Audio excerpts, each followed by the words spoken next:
इस सिस्टम को बड़ी बारीकी से देखा है और मुझको लगता है कि मंत्रालय ने इसमें काफी अच्छा काम किया है। I think the minister can be congratulated because this single window coal system is amazing and mines are our natural wealth. But I will make one appeal to the Honorable Minister. Please take some initiative by way of policy decision that we don't export our raw materials. If we export our raw materials, the person having command over the raw material gains, but the nation loses. We must insist on value addition that will generate employment, that will promote also entrepreneurship. I am sure you will take the initiative. You look much younger than your age also. Please go ahead. Honorable Minister.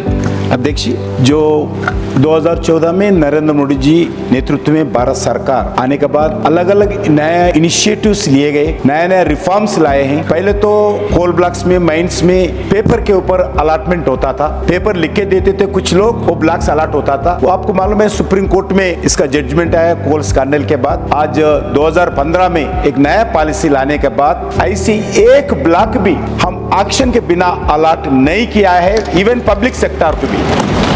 बिल्कुल transparency के साथ भारत सरकार काम कर रही है। Coal production हो, mining activity में भी, मिनरल्स में भी हम आगे बढ़ रहे। अब जैसा आदेश दिया गया, अभी हम भारत से एक्सपोर्ट नहीं इंपोर्ट लाने के लिए बहुत प्रयास कर रहे।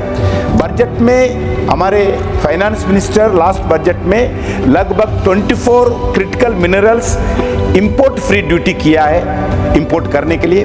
अभी इस बजट में भी लगभग 12 क्रिटिकल मिनरल्स इंपोर्ट विदेश से भारत लाने के लिए ड्यूटी फ्री किया है। हम भारत में जितने भी डोमेस्टिक प्रोडक्शन के साथ साथ विदेश में जाकर माइनिंग करके, प्राइवेट सेक्टर में भी हो, हमारा PSUs भी विदेश में जाकर माइनिंग करके उस क्रिटिकल मिनरल्स को भारत लाने के लिए भारत सरकार मोदी जी के नेतृत्व में लगातार प्रयास कर रहे। हाँ, आगे इस 5 साल में भारत सेल्फ सफिशिएंट होने के लिए कोल सेक्टर में भी हो और इस कुकिंग कोल में भी हो, हम पूरा काम करेंगे।